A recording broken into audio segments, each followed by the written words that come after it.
আসসালামু আলাইকুম। আমৃত্যু ভালোবাসি তোকে লিখেছেন সালমা চৌধুরী।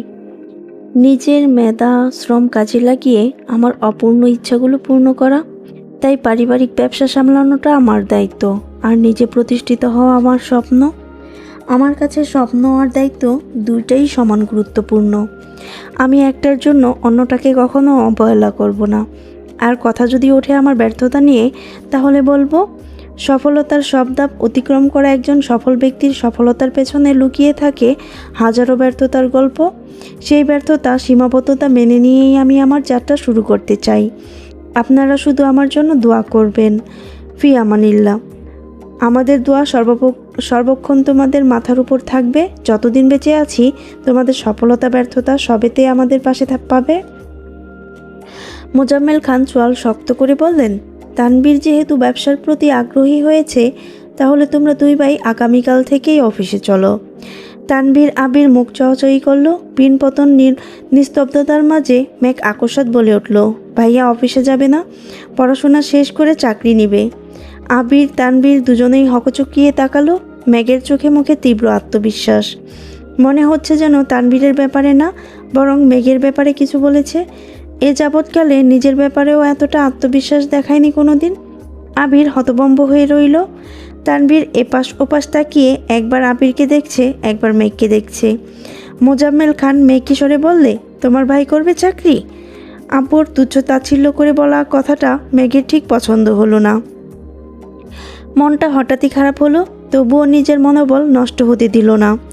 যে মেয়ে আজ পর্যন্ত কোনো দিন আব্বুর চোখে চোখ রেখে কথা বলেনি, সে আজ ভাইয়ের জন্য আব্বুর চোখে চোখ রেখে গম্ভীর কণ্ঠে বলল, আব্বু, তুমি ভাইয়াকে এভাবে বলতে পারো না। ছোটবেলা থেকে আমার প্রতি তোমার আত্মবিশ্বাস দেখে বড় হয়েছি। আমি যতবার বলেছি পারবো না, তুমি ততবার আমাকে সাহস দিয়েছো, এবং আমি সফলও হয়েছি। আমার আগ্রহকে প্রাধান্য দিয়ে তোমরা সবসময় আমাকে সাপোর্ট করেছো। তাহলে ভাইয়ার বেলায় তোমার এত অবহেলা কেন? কত বছর আগে কি না কি হয়েছিল, সেই ঘটনার জন্য তুমি এখনও ভাইয়ার উপর রেগে আছো? এটা কি ঠিক? তুমি কি জানো না, বাবা মায়ের দোয়া ছাড়া সন্তানরা কখনো সফল হতে পারে না? তুমি অকারণে ভাইয়াকে দোয়া থেকে বঞ্চিত করছো কেন? মেঘ একাধারে কথাগুলো বলে শেষ করলো। তানবীর মাথা নিচু করে দাঁড়িয়ে আছে, আবিরের দু চোখে বিস্ময়। মোজাম্মেল খান মেঘের দিকে তাকিয়ে মলিন হেসে বলতে শুরু করলেন, আমি তানবীরকে কখনো অবহেলা করি না। হ্যাঁ, এটা ঠিক রাজনীতি সহ বিভিন্ন বিষয় নিয়ে একটা সময় তানবীরের উপর আমার খুব রাগ হয়েছিল। সেই রাগ মন থেকে মুছেও গিয়েছে। তানবীরকে হাজারবার বুঝিয়েছি, লক্ষ্য স্থির না করলে জীবনে সফল হতে পারবে না। অথচ তার চালচলন বরাবরই ছন্ন ছাড়া। তোমার অল্প স্বল্প দায়িত্ব নেওয়া ছাড়া ও কোন কাজটা ঠিকমতো পালন করে? পৃথিবীর সব বাবাই চায় তার সন্তান ভালো মানুষ হোক, নিজে প্রতিষ্ঠিত হোক। তানবীর পড়াশোনা করে চাকরি নিলে সবচেয়ে বেশি খুশি হব আমি। কথাগুলো বলতে বলতে মোজাম্মেল খানের চোখ রক্তাভ হয়ে গিয়েছে, চোখের কোণে বর্ণহীন অশ্রু চিকচিক করছে। মেঘ উষ্ণতাহীন কণ্ঠে বলল, সরি আব্বু, তুমি কিছু মনে করো না প্লিজ। আমি কিছু মনে করিনি আম্মু। আমরা সারা জীবন বেঁচে থাকবো না? তোমাদের ভাই বোনের সম্পর্ক মজবুত না হলে সম্পর্ক সারা জীবন অটুট থাকবে কি করে? আলী আহমেদ খান স্বাভাবিক কণ্ঠে বললেন, তুমি যে তোমার ভাইয়ের হয়ে এত কথা বলছো, সে কি চাকরি করতে আগ্রহী? শুনেছি সে ফ্রিল্যান্সিং করে। চাকরি নেওয়ার ইচ্ছে কি তার আছে? এত সময় যাবৎ তানবীর আবির দুজনেই নিশ্চুপ ছিল। আবির ক্ষণে ক্ষণে শুধু মেঘকে দেখছে। মেঘ একদমে কথাগুলো বললেও মনে মনে খুব ভীত হচ্ছে। সবার সামনে ভাইয়ের পক্ষ নিয়ে বলে তো দিল, কিন্তু তানবীর যদি না করে দেয় তখন কি হবে? তানবীর যে বন্যাকে মনে মনে পছন্দ করে, এই বিষয়ে মেঘের কোনো সন্দেহ নেই। গত কয়েক মাস অনেকভাবে তার প্রমাণ পেয়েছে। তবুও মেঘের মনের শঙ্কা কাটছিল না। তানবীরকে যাচাই করার জন্য গোপনে পরীক্ষাও নিয়েছে। মেঘের নেওয়া প্রতিটা পরীক্ষাতেই তানবীর মুখ থুবড়ে পড়েছে। মুখ ফুটে কিছু স্বীকার না করলেও ভেতরে ভেতরে রাগে কিরমির করতেছিল। তবে আজ বন্যাকে দেখতে যাওয়ায় মেঘ স্পষ্ট প্রমাণ পেয়েছে। বন্যার পারিবারিক অবস্থা এবং বন্যার আব্বুর সম্পর্কে মেঘের খুব ভালো ধারণা আছে। তিনি যেহেতু মনস্থির করেছেন চাকরিজীবী ছেলে ছাড়া মেয়ে বিয়ে দিবেন না, তার মানে দিবেনই না। তাই নিজে প্রতিষ্ঠিত হওয়া এবং বন্যাকে বিয়ে করার জন্য হলেও তানবীরকে চাকরি নেওয়াটা অতীব জরুরি। মোজাম্মেল খান তানবীরকে উদ্দেশ্য করে বললেন, তোমার কি চাকরির প্রতি আগ্রহ আছে? তানবীর চোখ তুলে আব্বু আর বড় আব্বুর দিকে তাকালো। একটু চুপ থেকে গমগমে কণ্ঠে বলল, আমার আগ্রহ আছে এবং আমি আমার অবস্থান থেকে সর্বোচ্চ চেষ্টা করব। ম্যাক অপুর দিকে মুখ করে স্বাচ্ছন্দ্যে শ্বাস ছাড়ল। তীব্র জ্বরে প্যারাসিটামলের মতো তানবীরের সম্মতিতেই ম্যাগের আতঙ্কের ভীতি পুরোপুরি সেরেছে। ছোট বিড়াল ছানার মতো আদুরে ভঙ্গিতে হেসে তানবীরের দিকে তাকালো। মোজাম্মেল খান অনুদ্যত কণ্ঠে বললেন, তোমার বোনের আত্মবিশ্বাস কিন্তু তোমার থেকেও অনেক গুণ বেশি। আমাদের জন্য না হোক, তোমার বোনের জন্য হলেও চাকরি নেওয়ার চেষ্টা করো। মাথা থেকে আজে বাজে চিন্তা ঝেড়ে ফেলে পড়াশোনায় মনোযোগী হও। আর আবির, তুমি আগামীকাল থেকে অফিসে যেও কিন্তু। আবির কোমল কণ্ঠে বলল, ঠিক আছে। পরন্ত বেলা, ক্ষীণ আলোতে আলোকিত নিঃসর্গ, সূর্যের ঝাঁঝালো দ্যুতির উজ্জ্বলতা কমেছে।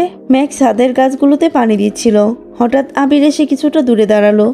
দুহাত বুকের উপর ভাঁজ করে নিরেট ভঙ্গিতে দাঁড়িয়ে পুরো কণ্ঠে প্রশ্ন করল, ফুলের গাছ বুঝি তোর খুব প্রিয়? মেঘ অগাধ ভাবনায় মগ্ন ছিল।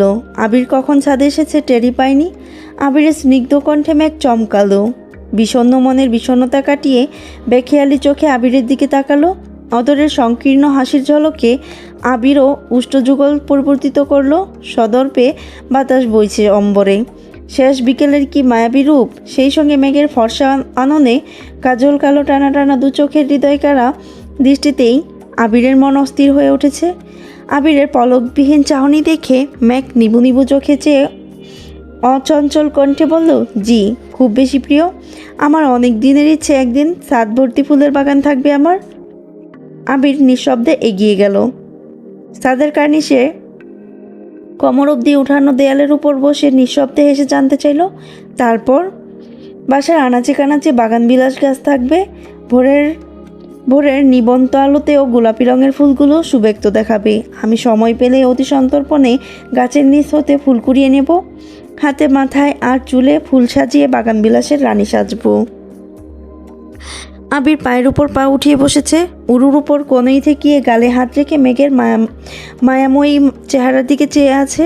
মেঘের কথা শেষ হয়েছে বেশ খানিকক্ষণ হলো, অথচ আবির মনোযোগী শ্রোতার মতো পরিতৃপ্ত আঁখিতে মেঘের অভিমুখে চেয়ে আছে। আবিরের আদুরি প্রশ্নে মেঘ এক মনে অন্তরে জমানো অনুভূতি জাহির করে ফেলেছে, কিন্তু প্রত্যুত্তরে আবিরের অভিপ্রায় বুঝতে পারল না।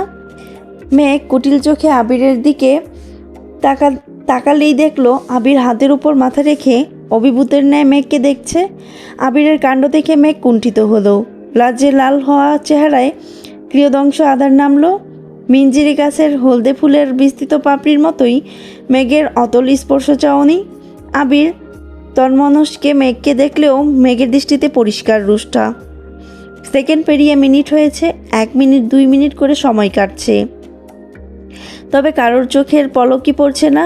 মেঘ চোখ মুখ শক্ত করে রেখেছে। আবির হঠাৎই ক্রিস হেসে নজর সরিয়ে নিল।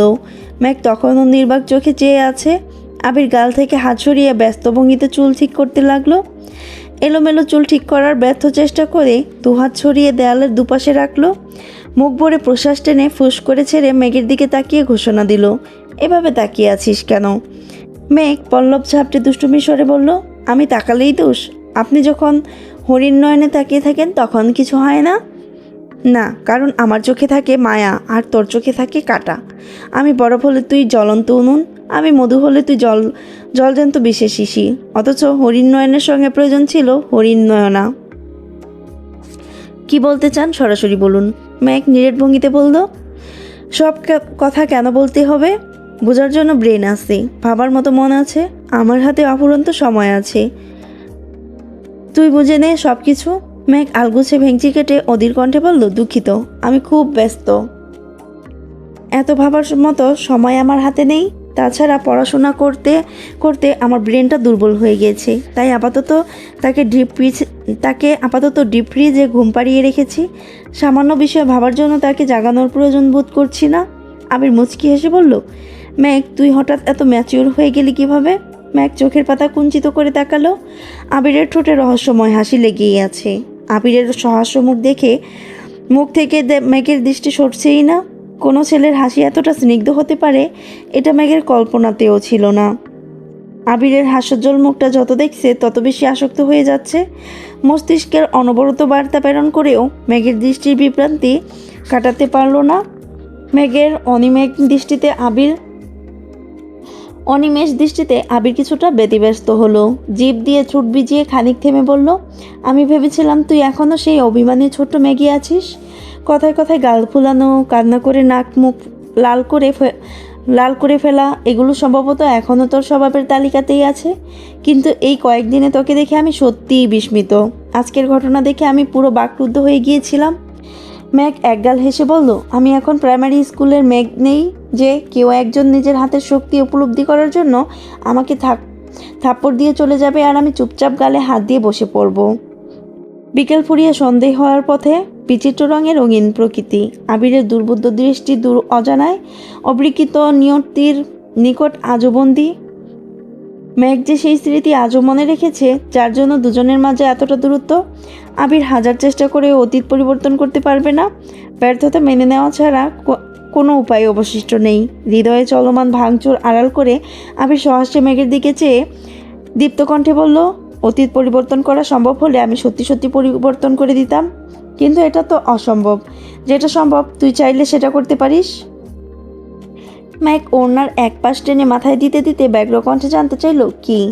আবির দর্পহীন গলায় বলল, ইট মারলে পাটকেল খেতে হয়, এই প্রবাদ বাক্য সম্পর্কে ধারণা আমার আছে।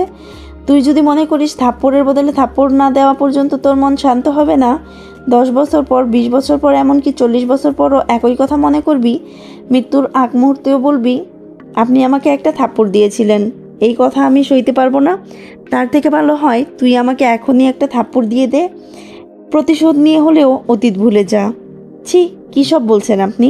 আপনার ব্যবহারে আমার খারাপ লেগেছিল, কষ্ট পেয়েছিলাম, জ্বর আর মাথা যন্ত্রণাতেও ভুগেছিলাম। সবচেয়ে বেশি খারাপ লেগেছিল এটা ভেবে যেই ছেলের জন্য আপনি আমাকে মেরেছিলেন সেই ছেলের সাথে আমার আর দেখা হয়নি। আবির মুচকি হেসে প্রশ্ন করল, দেখা হলে কি করতি? মেঘ পশ্চিমের রক্তিম আকাশের দিকে তাকিয়ে মিনমিনিয়ে বলল, প্রেম করতাম। আবির এবার হু হু করে হাসলো, ঘাড় কাত করে ডুবন্ত সূর্যের দিকে চেয়ে কটমট করে জানালো, তুই চাইলেও সেটা কখনো করতে পারতি না। আর না এখন করতে পারবি। তবুও তুই চাইলে আমি নিজ দায়িত্বে তার সঙ্গে তোর দেখা করাতে পারি, যদি তোর প্রবল ইচ্ছে থাকে। বাবা, এমনভাবে বলছেন যেন সে আপনার বাল্যকালীন বন্ধু ছিল। আপনার এক ডাকে ষাঁড় গরুর মতো দড়ি দড়া ছিঁড়ে ছুটে আসবে। আপনি ওই ছেলের নাম জানেন? বাসা কোথায় বলতে পারেন? ছেলের নাম তো আমারই মনে নেই। আবির কণ্ঠস্বর গভীরে নামিয়ে বলল, ছেলের নাম জয় চৌধুরী, বাবা জাবেদ চৌধুরী, পৈতৃক নিবাস রংপুর, জয়ের বর্তমানে অবস্থান ঢাকা মেডিকেল হাসপাতাল। মেঘ আনন্দিত কণ্ঠে জানতে চাইল, ঠিক, আচ্ছা জয় কি ঢাকা মেডিকেল চান্স পেয়েছে? আবির আকস্মাৎ কপাল কুঁচকালো। মেঘের এহেন আচরণে আবির অল্প ক্ষুব্ধ হলো। মেঘকে বুঝতে না দিয়ে ফস করে বলল, বাহ, এখনও দেখছি ভীষণ কৌতূহল। ঠিক আছে, চল তাহলে আগামীকাল মেডিকেল থেকে ঘুরে আসি, দেখি সে বর্তমানে কোন বিভাগে আছে। আমি তো এমনিতেই বলেছি। তাছাড়া জয়কে পেলে চোখ বন্ধ করে আগে নাক বরাবর একটা ঘুষি দেব। বাই দ্য ওয়ে, আপনি জয়ের ব্যাপারে এত কিছু কিভাবে জানেন? আবির ঠোঁট বাঁকা করে দুষ্টু হাসি দিল, চোখ সরিয়ে অদূরে তাকিয়ে রইল। ম্যাক সঙ্গে সঙ্গে প্রশ্ন করল, আপনি হাসছেন কেন? আবির স্বভাবসুলভ কণ্ঠে বলল, তোর ঘুষিতে কারো নাকের হাড় বাঁকাও হবে না, ভাঙা তো দূরের বিষয়, আমি থাকতে তোর কখনো কষ্ট করতে হবে না। মানে কি বলতে চাচ্ছেন আপনি? বড্ড পেঁচিয়ে কথা বলেন। যা বলার ডিরেক্ট বললে কি হয়? তুই নাকি সর্বক্ষণ গর্ব করে বলিস তুই এখন ভার্সিটিতে পড়িস, খুব বড় হয়ে গিয়েছিস, সব বুঝিস। ভার্সিটি পড়ুয়া মেয়েকে আবার বুঝিয়ে বলতে হবে কেন? আমি বলেছি আমি যথেষ্ট ম্যাচিওর এবং সাহসী একটা মেয়ে। ছোট বড় সহজ কঠিন সকল পরিস্থিতি সামলানোর ক্ষমতা আমার হয়েছে। ও আচ্ছা, ঠিক আছে, মানসিক প্রস্তুতি নেওয়া শুরু কর তাহলে। খুব শীঘ্রই একটা কঠিন সত্যির মুখোমুখি হতে হবে তোকে। কঠিন সত্যি? কী সেই কঠিন সত্যি? সেটা সময় হলেই জানতে পারবি। কিছু মনে না করলে একটা কথা জিজ্ঞেস করব? জি অবশ্যই। আবির মৃদুস্বরে শুধালো, তানভীরের ব্যাপারে তোর এই সিদ্ধান্ত নেওয়ার কারণটা কি জানতে পারি? না মানে হঠাৎ চাচ্চুর সাথে ওইভাবে রিয়্যাক্ট করলি? মেঘ ভ্রু গুটিয়ে সন্দেহের দৃষ্টিতে তাকিয়ে বলল, কারণ তো অবশ্যই আছে, এবং সেটা নির্দ্বিধায় গুরুতর কারণ। কিন্তু আপনাকে কেন বলবো? আপনার সাথে আমার সম্পর্ক এতটাও গভীর না যে নিঃসংকোচে আমার মনের কথা সব আপনাকে বলে দেব। পশ্চিমের আকাশে সূর্য ডুবে আঁধার নেমে এসেছে। মৃদু আলোতে আবিরকে দেখে মিষ্টি হেসে সিঁড়ির দিকে চলে যাচ্ছে। আবির ঠোঁট বেঁকিয়ে হেসে বলল, সম্পর্কের গভীরতা ঠিক যতটা হলে তোর মনের সব কথা দ্বিধাশূন্য মনে আমাকে বলতে পারবি, ততটাই গভীর সম্পর্ক হবে আমাদের। কথাটা মিলিয়ে নিস। মেঘ বক্রদৃষ্টিতে আবিরের দিকে তাকিয়ে ব্যগ্র কণ্ঠে বলল, আমার সাথে সম্পর্ক গভীর করতে হবে না আপনার, তার চেয়ে বরং বউ বাচ্চার সাথে সম্পর্ক গাঢ় করুন, বাসায় তাদের কথা জানান, দেশে আনার ব্যবস্থা করুন, প্রয়োজনে আমি হেল্প করে দেব। আবির ঝটপট জবাব দিল, আমার বউ বাংলাদেশেই আছে। ওয়াও, খুব ভালো, অভিনন্দন আপনাকে এবং তাকে, আপনার অস্তিত্ব জুড়ে যার রাজত্ব চলে। নগরের বুকে অস্বস্তির নিঃশ্বাস, উত্তপ্ত মরুর মতো হৃদয়ের আনাচে কানাচে বিষাক্ত দুয়ার প্রাচুর্য, যা প্রতিনিয়ত ভস্ম করছে অন্তঃকরণ। শির দ্বারা বেয়ে নেমে আসা শীতল স্রোতের ন্যায় বিষাদের ঝড়ের আবাসে এলোমেলো মস্তিষ্ক, হৃদয়ে আলোড়ন তোলা এক অদ্ভুত অনুভূতি গাংচিলের মতো সর্বক্ষণ মন পাড়ায় উড়ে বেড়াচ্ছে। রাজাবিহীন সাম্রাজ্যের এক মায়াবিনী এলোক এসে দাঁড়িয়ে আছে, দাবানো হলে উত্তপ্ত কারো অপেক্ষার প্রহর গুনছে। অশরীরীর মতো প্রেম নামক অদৃশ্য এক মরণবেদী বাসা বেঁধেছে।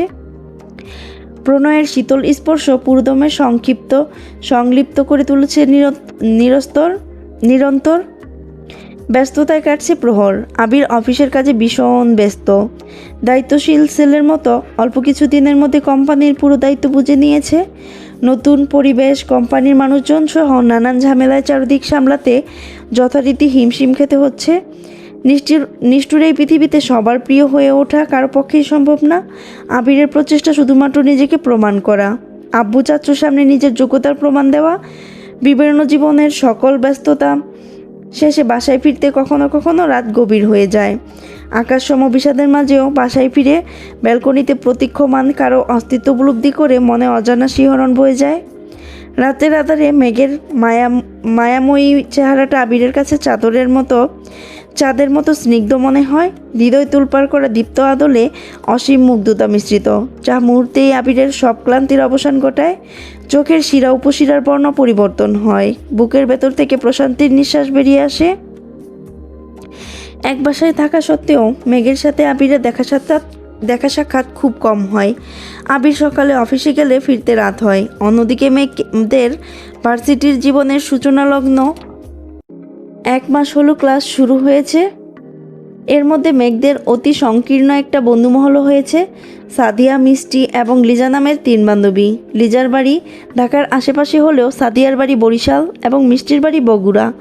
যেমন নাম, মিষ্টির কথাগুলোও বগুড়ার দইয়ের মতো তেমনি মিষ্টি, সবসময় শুদ্ধ ভাষায় কথা বলে। অন্যদিকে সাদিয়ার কথায় আঞ্চলিকতার টান আছে। অনাকাঙ্ক্ষিতভাবে মেঘদের সাথে 2 ছেলেরও পরিচয় হয়েছে। একজনের নাম মিনহাজ এবং অন্যজন তামিম। ভর্তির দিন থেকে তামিম বন্যাকে অনুসরণ করেছিল, অনেকভাবে চেষ্টা করে অতঃপর মেঘদের সাথে বন্ধুত্ব করতে সফল হয়েছে, যদিও তানবীর সবটাই জানে।